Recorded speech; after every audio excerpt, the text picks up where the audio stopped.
Hey,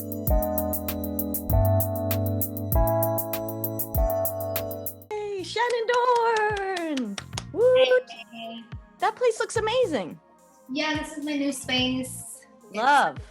So, Shannon, I guess we met at Caesars because you were a photographer and I was playing the piano at weddings. We were doing weddings for a long, long time there. What's your background in the arts and how did you get from your childhood to when I met you, which was when you were heavy into photography? I think in junior high school, at the mall, they had these little things where you can go with your friends and take pictures. And I somehow got a camera, and around that time, me and my friends just started taking pictures in my hallway. But we would dress up and we would do all the things and we'd put up a sheet and we would do photos, and it was a lot of fun. In high school, I took photography. I went to an art show that we had at the school, and I remember in my head saying, I'm gonna win next year. So then I went into this class and I ended up winning a first place amongst all the schools in Clark County in the color category. But back then it was black and white photography. Color really was something different. That's kind of like the direction I went. And then as the years have gone by, I noticed I use a lot of color. My photos are very bright. And it was fun because I would just photograph me and my friends. And to this day, I still photograph me and my friends. Right out of high school, actually, I ended up being a wedding photographer at Caesar's Palace. So I was I was 18 and it was film still, and I was shooting at Caesar's Palace. But I like to shoot the true essence of people. So make it an enjoyable experience for somebody. Being in front of the camera can be very intimidating, and when the camera's on, you're like, hey. So, because I think everybody's beautiful, and ever since I've been photographing, I've photographed all types of women because they're all beautiful, but in order to show that beauty, you have to capture what's inside as well, right? And so, I don't know, maybe that's just my way, but I don't think that's everybody's way. But photography is my art form, so however I can express myself through that, I do, even in front of the camera lately.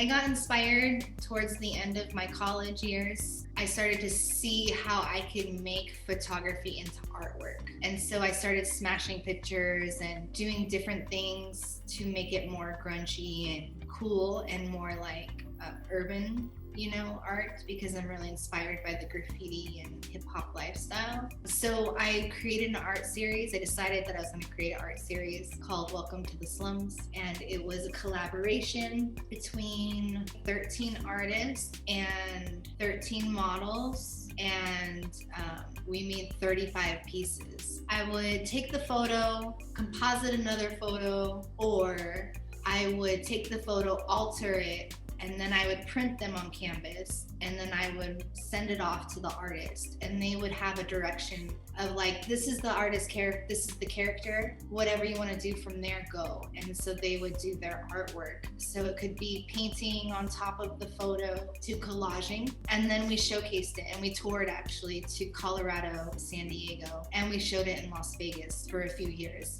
My favorites. I see. But it's she's kind of comic book, and this is all kind of altered.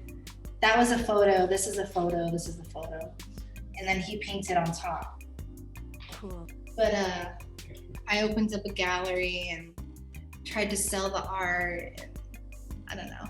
It's cool. I love it.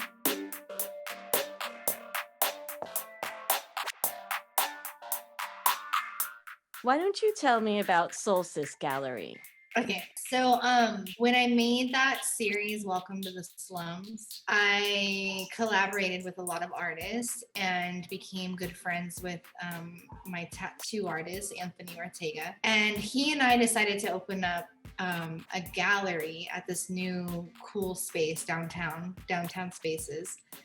I was wanting to host First Friday art shows and feature all of the people I collaborated with. And it also gave me time and a place to go to create. A friend of mine was trying to find a place to host her lunar goddess workshops. And so it was like every new moon and every full moon. I offered my space, and at the time I felt really lost, and I wanted to like find my goddess within. Like I wanted to find that feminine power that I had. And I helped her host these workshops. The summertime was coming, and the idea to host a retreat came up, and I had mentioned how I had a small gathering with my friends at my parents' cabin in Utah, and we could totally do it again. And so we did. We treaded up the mountain of Utah with 12 women. We hosted our first retreat. Women started calling and asking about it. So then we started looking into getting our own cabin in the same area, and it kind of kept growing every year. 2019 was our biggest one, and we went to Big Bear that year. That one was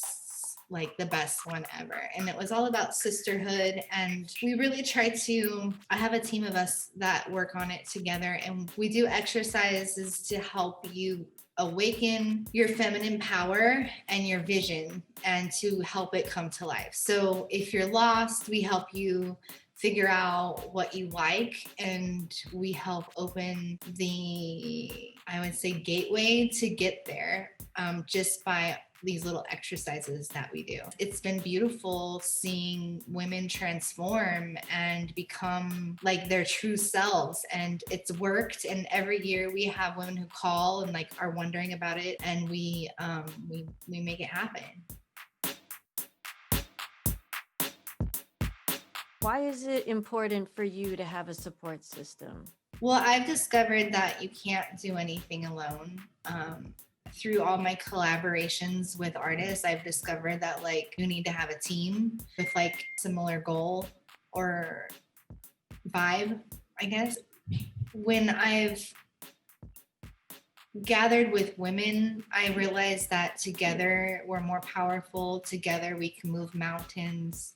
And I think through our goddess retreats, we really tried to connect sisterhood, because there's moms and women who get so caught up in the kids and the husband and their life that they don't really have a connection with other female.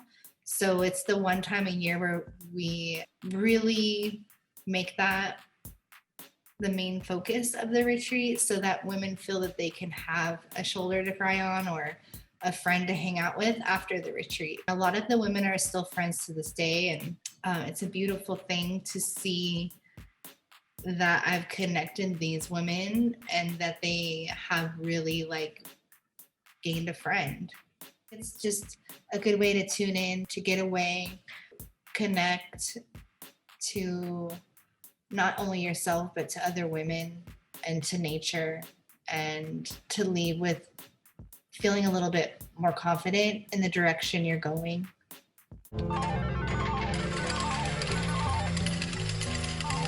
Because the mindset of why people come to Las Vegas is not for art. That's not what the convention authority and the people spending hundreds of millions of dollars are telling people to come to Las Vegas to do.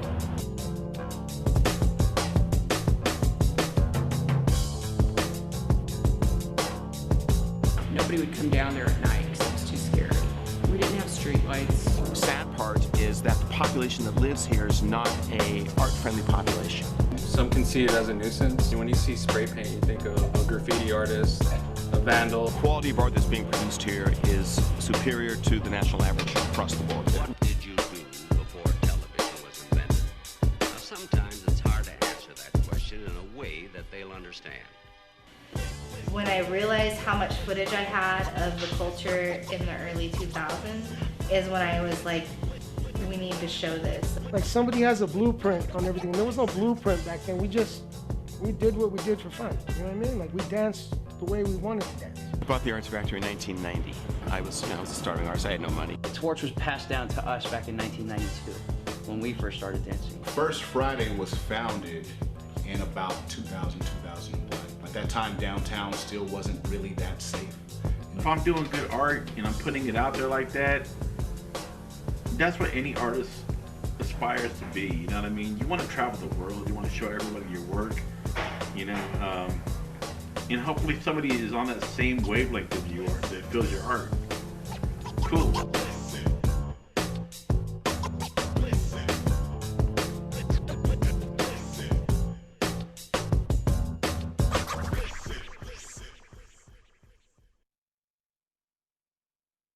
So 702 Unstripped is a documentary about the evolution of the art and hip hop culture of Las Vegas. So I have video footage from the early 2000s when First Friday started, which First Friday is a big arts festival in Las Vegas. Then it also captured a lot of the hip hop scene, underground hip hop scene in the arts district as well. So we've interviewed over 50 people in the local scene who were a part of the times, I guess. So we've interviewed over 50 people to bring the story together to really show the underground side of Las Vegas and the culture beneath the lights. Because it's changing so fast and because we have the Raiders Stadium and a lot of people will be moving here more so after this COVID thing, you know? So I really think Vegas is going to blow up. And so it's good to keep the roots and the history of how it all started alive, because a lot of people think that Zappos brought the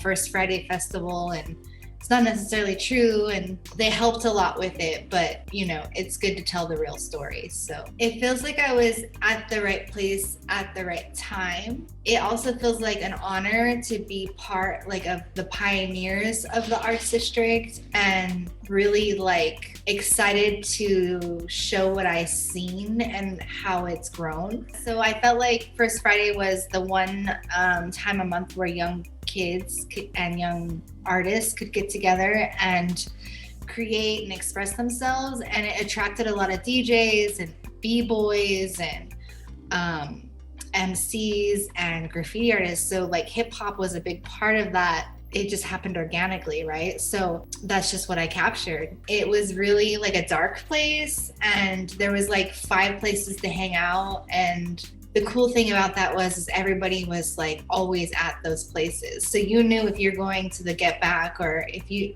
were going to the Cooler Lounge, you were gonna see your friends and you were all gonna hang out, and it was like really cool. Now, like when you go out, it's like there's so much to do and you don't know who you're gonna see, and like it's a whole new generation of people, which is exciting because I sit on the same corner that we used to do drum circles in the dark that are now coffee shops. So it's like super exciting to see what we started, you know, and to know that we were the ones like, you know, paving the way and beating the drum and really like painting the walls, so to speak, for the arts district. So when I look back, I kind of feel like, wow, this is really cool. Like, I'm so happy I captured this. So I remember going over footage and hearing me say, someone's like, what are you doing with this footage? And I was like, I'm making an underground documentary. And I like heard that and I got chills, like, holy shit, like I knew what I was doing, but didn't think about it till 10 years later when I saw the change in the arts district and started capturing what I saw then. So I have been able to capture from the early 2000s till 2020 legit, and I captured all of the COVID shutdown. The walls got painted during COVID. There's so many murals now. It's like the most murals I've seen like in the arts district, and we've been documenting that as well.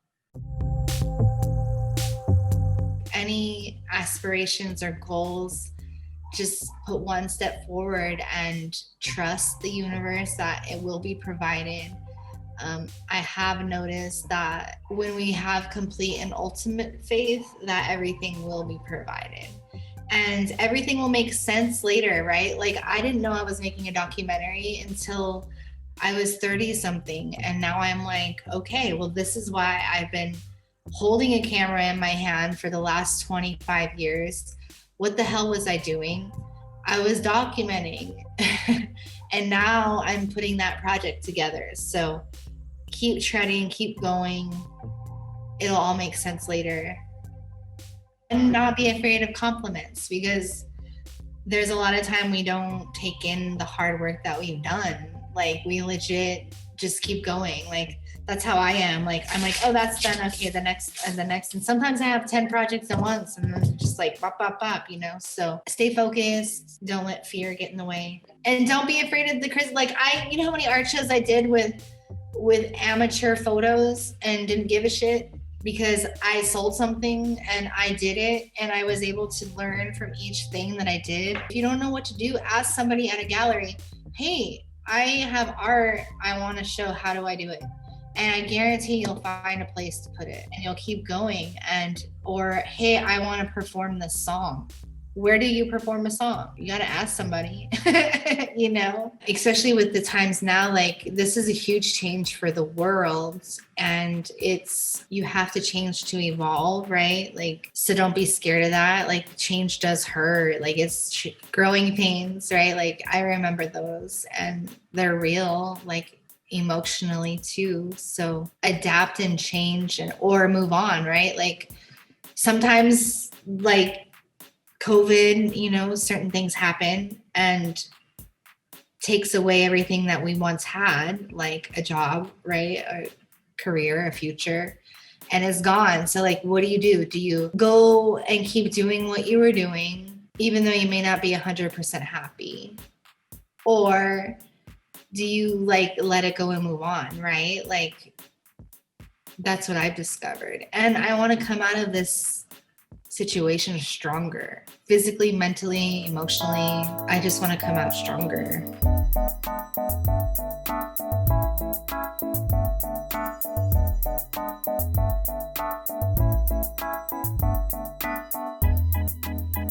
My friend in high school always said, keep it real. And I always have, like, and I always blame it on him because that was his saying, keep it real, keep it real, keep it real. And I was just like, you know what, that's real. I'm gonna keep it real.